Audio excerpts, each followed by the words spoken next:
El conocimiento científico, por ser conocimiento, reúne 3 requisitos. Uno es que tiene que ser creído, ¿sí?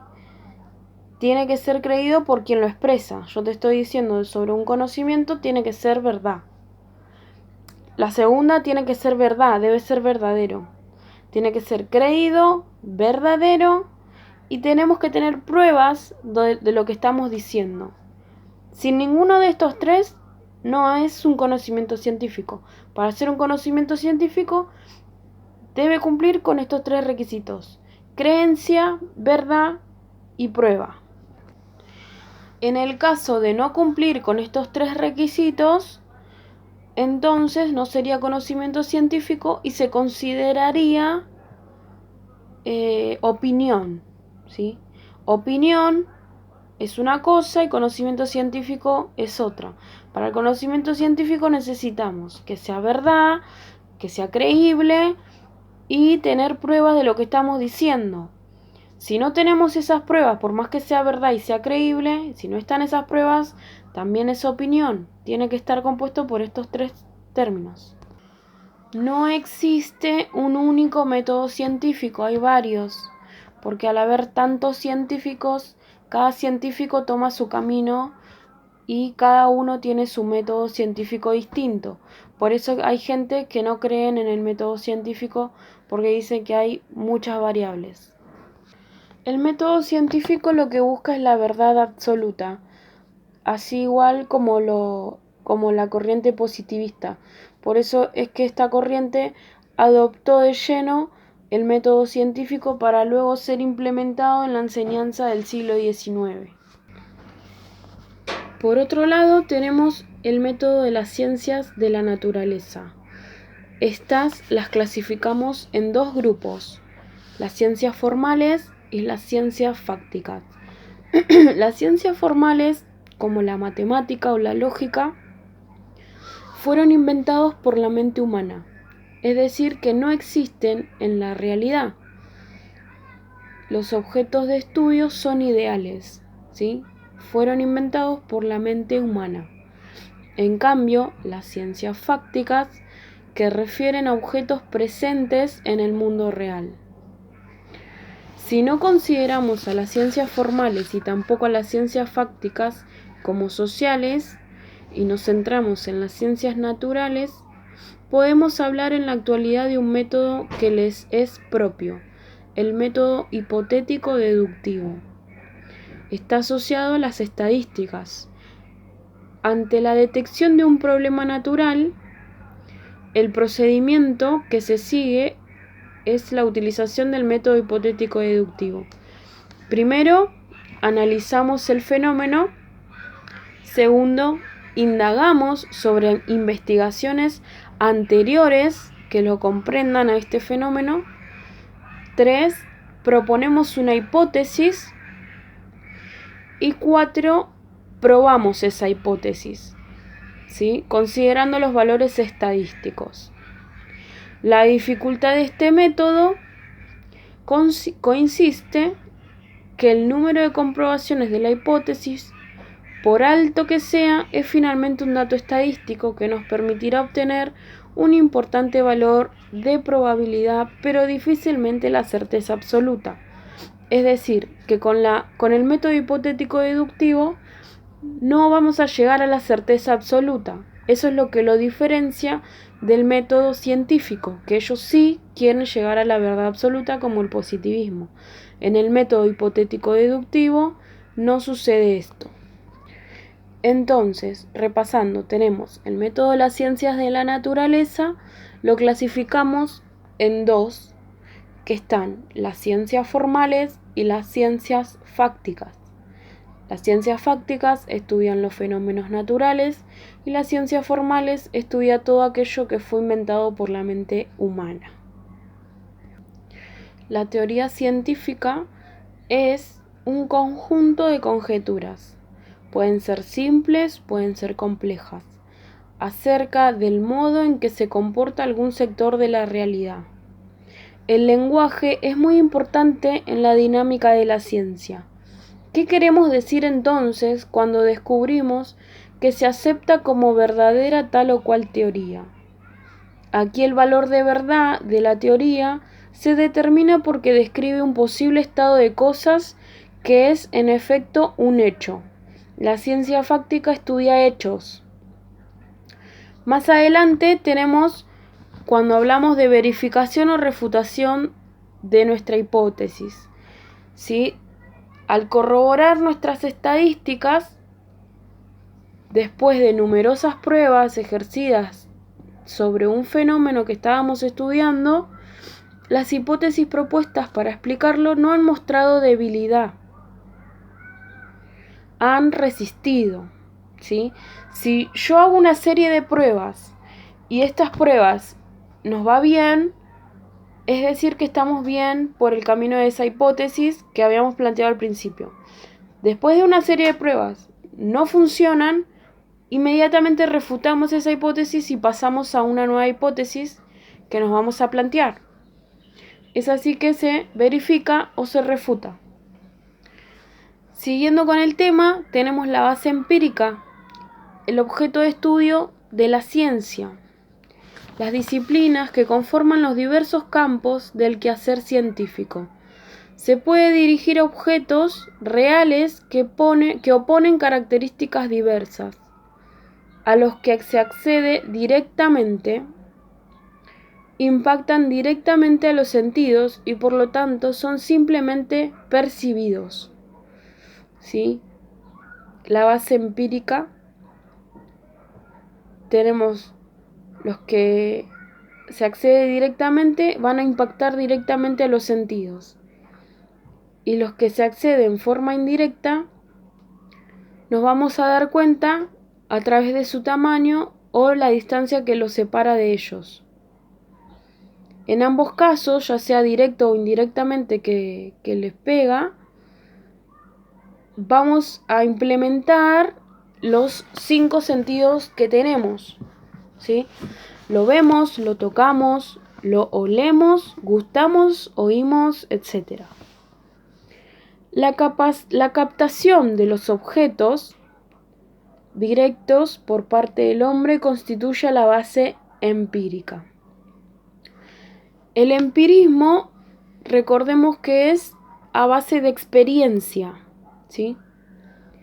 En cambio, aquellos a los que no podemos acceder se les llama zona teórica. Vale destacar que hubo elementos que primeramente estaban en una zona teórica y luego se convirtieron en la base empírica. Por ejemplo, una célula, antes de que exista el microscopio, la célula era parte de la zona teórica. Luego, gracias al microscópico, se pudo observar, es decir, ponemos en juego los sentidos y accedemos a la célula y la vemos y esta se transforma en una base empírica. Base empírica, sentidos, experiencia. Zona teórica, no lo podemos ver, no lo podemos tocar. Tenemos el macrocosmo, el mesocosmo y el microcosmo. El macrocosmo es lo que la ciencia estudia en todo aquello que sucede en el universo, que es muy amplio, ¿sí? Por eso macrocosmo, es grande. El mesocosmo es todo lo que sucede en lo inmediato, por ejemplo, el pasaje de sólido a líquido o de líquido a sólido, ¿sí? El pasaje de la materia es algo inmediato que sucede en el mesocosmo. Y el microcosmo, lo que podemos acceder con las tecnologías, como el microscopio. El macrocosmo, al estar tan lejos de nosotros, no podemos acceder a través de la experiencia, no podemos acceder a través de la base empírica. La base empírica se aplica en el mesocosmo, que es lo que vemos en lo inmediato, y en el microcosmo, que es lo que vemos a través del microscopio. Por otro lado, tenemos las generalizaciones y la ley empírica. Cuando alguien hace una afirmación sobre un hecho observado, por ejemplo, hay nubes, está emitiendo un enunciado empírico básico, porque lo estoy viendo que hay nubes. Alude a un hecho singular. En cambio, las leyes científicas tienen que ser expresadas mediante enunciados generales, como por ejemplo, todos los cuerpos se dilatan con calor, lo que expresa una ley en una regularidad de la naturaleza. ¿Sí? Es algo general. Por otro lado tenemos el cosmos. La cosmología estudia el cosmos. Se denomina cosmología al estudio del cosmos. Estas ideas cosmológicas acompañaron las concepciones que los hombres de ese tiempo tenían de sí mismo y de su propia sociedad. No es sencillo pensar distintos a todos, pues el marco social condiciona el pensamiento y las creencias sostenidas por los grupos humanos influyen notablemente en el pensamiento. En la historia del hombre, todas las culturas dirigieron su atención al cielo e intentaron alguna explicación. La base empírica mínima era que todos esos objetos celestiales giraban en torno a él. Él, quieto, lo demás en movimiento. Así surge la teoría geocéntrica y a la vez el antropocentrismo.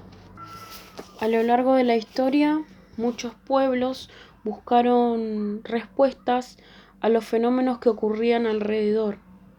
Por ejemplo, las constelaciones, los planetas, ellos observaban que se movían con un movimiento retrógrado, que el Sol también se movía, pero nunca era en forma de retroceso y los únicos que estaban quietos eran ellos. Pero ¿qué pasa? Nosotros también en la Tierra nos movíamos, simplemente que no notábamos ese movimiento por la distancia que hay de una cosa a otra, ¿no? Después, todas estas regularidades que se observaban en el cielo, que se repetían una y otra vez, generó la idea de orden, que significa cosmos.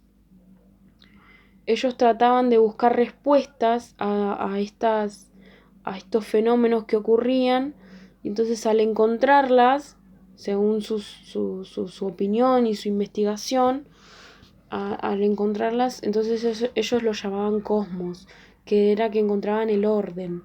Antes de eso se lo llamaban caos porque no encontraban las respuestas a estos fenómenos.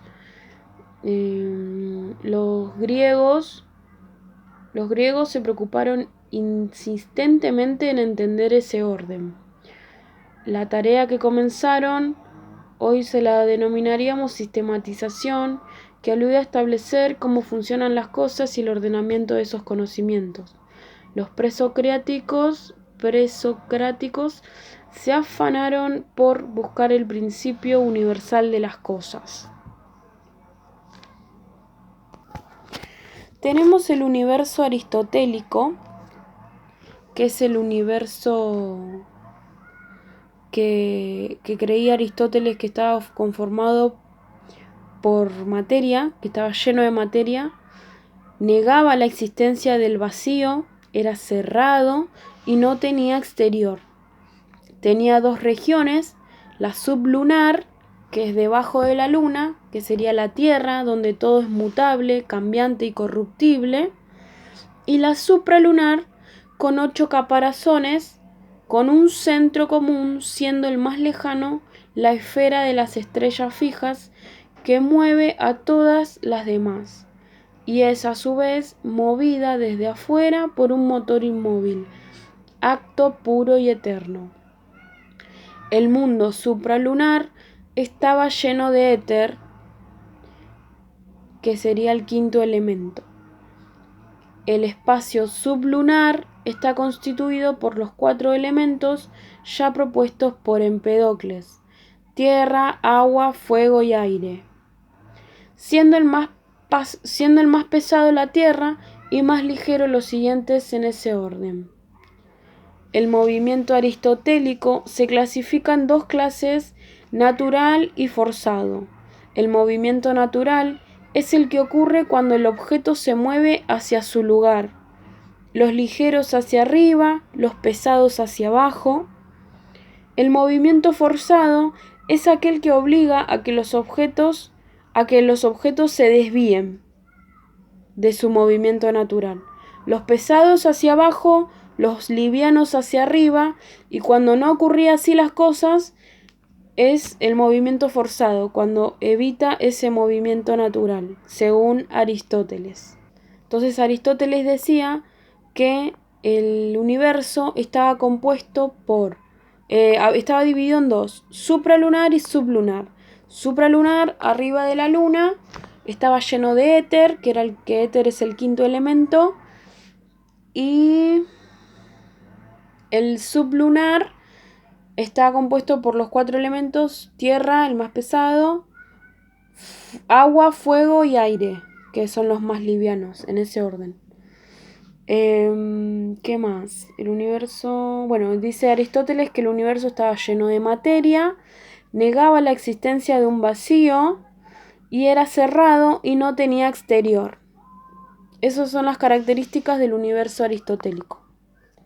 Por otro lado, estaba el universo de Platón, que Platón decía que la Tierra era esférica y estaba ubicada en el centro del universo. Estaba en reposo y que los demás cuerpos se movían en círculos, considerando este el mejor movimiento posible para cuerpos esféricos. Por ejemplo, los planetas, ¿sí? Todo lo que sabía que había alrededor de la Tierra decía que se movían en círculos y que eran esféricos, como la Tierra, y que la Tierra era el centro del universo. Este concepto marcó lo que se le dio a llamar la maldición de las esferas de Platón, ya que tuvo ocupados a los astrónomos 2000 años tratando de encuadrar el movimiento circular a los planetas.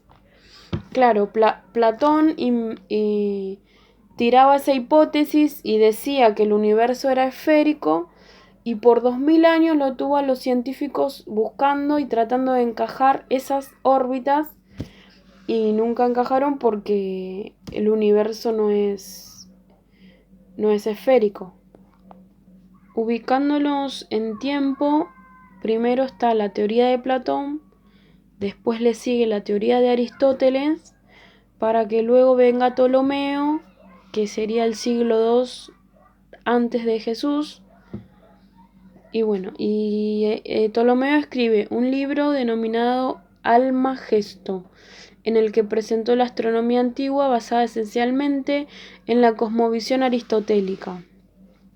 Mantiene todavía la concepción fundamental aristotélico, incluyendo la maldición de las esferas de Platón, y desde el siglo III después de Jesucristo, pasando por el periodo romano, no hubo mayores avances en lo que al conocimiento astronómico se refiere, ya que los romanos tuvieron indiferencia casi total por el desarrollo de la ciencia y la filosofía, no les interesaba. Más adelante viene la revolución copérnica, que es la de Nicolás Copérnico, alrededor de 1507, en donde él escribe una obra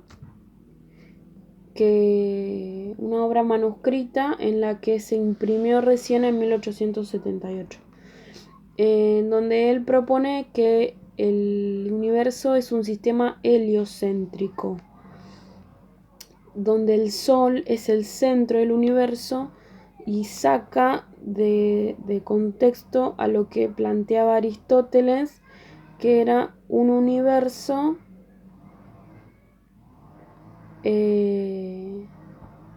geocéntrico. Aristóteles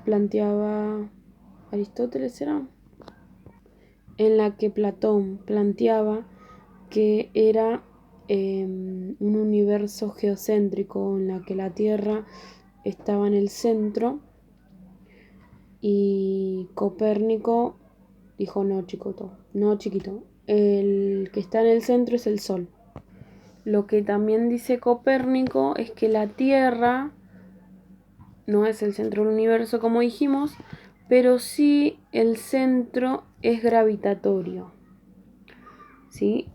Por eso que se caen las cosas, está la gravedad en el centro de la Tierra. Muchas opiniones de Copérnico contenían elementos aristotélicos, entre ellos los movimientos circulares. En su texto menciona 27 observaciones propias y las restantes fueron tomadas por él de astrónomos anteriores, como Hiparlo, Ptolomeo, etc. Hay razones para pensar que Copérnico tenía temor en publicar su libro. En síntesis, en sus afirmaciones del universo propone colocar la Tierra como otro planeta más, dar la noción de que todas las relaciones astronómicas podían matematizarse,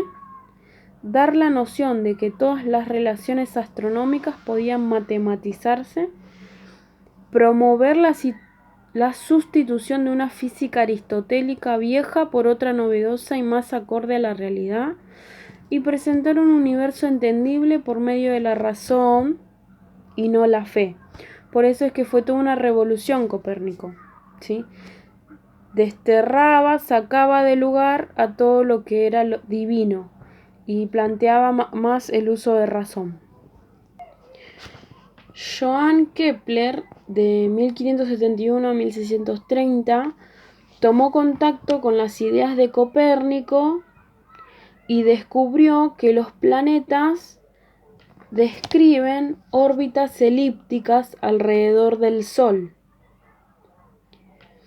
Entonces allí destruye por completo lo que se llamaba la maldición de las esferas de Platón. Acá tenemos la imagen. Como vemos en la primera imagen, tenemos la Tierra en el centro y las órbitas redondas, circulares. Ese es el universo ptolomaico.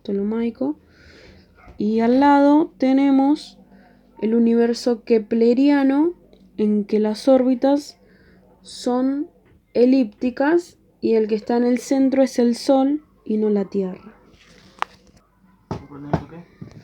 Bueno, tenemos el aporte de las civilizaciones. Por ejemplo, los chinos era una cultura determinada principalmente por su geografía, la gran extensión de su territorio y la variedad de nacionalidades han influido en su cultura. Estuvo aislada del resto del mundo, conocido hasta el siglo II a.C., cuando los viajes comerciales como el de Marco Polo, sobre todo en busca de la seda, quedó abierta al resto de Asia. El arte chino era considerado algo aristocrático, un privilegio de las clases cultas superiores.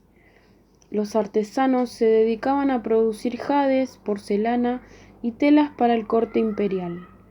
Los eruditos componían poesía, pintaban cuadros o trazaban bellas escrituras a pincel.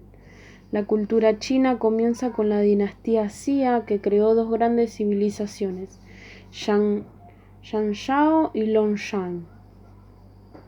Lo que sabemos del antiguo arte primitivo es gracias a los descubrimientos arqueológicos. En los yacimientos funerarios del Río Amarillo se han encontrado recipientes utilizados en las ofrendas culinarias cuyas formas han llegado hasta nosotros. En las dinastías Min y Qin se empieza a trabajar más el jade. Por otro lado, los egipcios concebían a la tierra como una plancha plana con los bordes ondulados flotando sobre el agua. El territorio inferior estaba constituido por las planicies del Nilo y los bordes ondulados, las cadenas montañosas, y más allá de esa masa de tierra, nuevamente agua. La tierra flotaba sobre el agua y de las aguas del abismo surgía el Nilo. El universo era esférico y había un cielo inferior jamás visto. Diseñaron un calendario para conocer los desbordes del Nilo. La geometría surgió cuando una necesidad de demarcar los límites de los territorios inundados por los pueblos cercanos, los territorios inundados por los cuales no se debía pagar impuestos. Los fenicios fueron un pueblo de artesanos navegantes y comerciantes muy influenciados por los pueblos cercanos de Egipto y la Mesopotamia. Su desarrollo se vio amenazado por las invasiones asirias primero y por las persas después. Fue importantísimo el aporte del alfabeto que inventaron y que dio más tarde el origen al griego y al latino. Los romanos manifestaron interés por las cuestiones prácticas, desarrollaron importantes conocimientos en agricultura, arquitectura, la guerra, la política, la moral y el derecho. Los árabes, alrededor del año 3000 a.C., utilizaban la escritura cuneiforme en tablillas de barro, y esta escritura cruzó el Mediterráneo en las barcas de los cananeos del mar Mediterráneo, que estaban los fenicios, bautizando con nombres propios a muchas islas y ciudades de Europa como Sicilia, Barcelona, Mónaco, Córdoba y Cáliz. En sus escritos narraban en ellas las leyendas de la creación, la inmortalidad y la drama del hombre para sobrevivir de la muerte. La biblioteca de Nínive, construida y cuidada por el rey Asurbanipal en el siglo VII a.C., es considerada la primera y la más célebre de la antigüedad. Se hallaron más de 20.000 textos sobre distintos temas. Pero el más Antiguo Testamento y la posterioridad Ilíada y la Odisea. Pero el más apasionante hallazgo fue el poema, el himno de la creación del hombre, posible fuente de inspiración del Antiguo Testamento. Con posterioridad, la Ilíada y la Odisea. Cerca de Alepo, Siria, los arqueólogos desenterraron una inmensa ciudad llamada Mari, en cuyo palacio real fue hallada una no menos grandiosa biblioteca de 24.000 documentos, en su mayor sobre arte y legislación. Las leyes de Hammurabi fueron las rectoras de la conducta humana durante 20 siglos.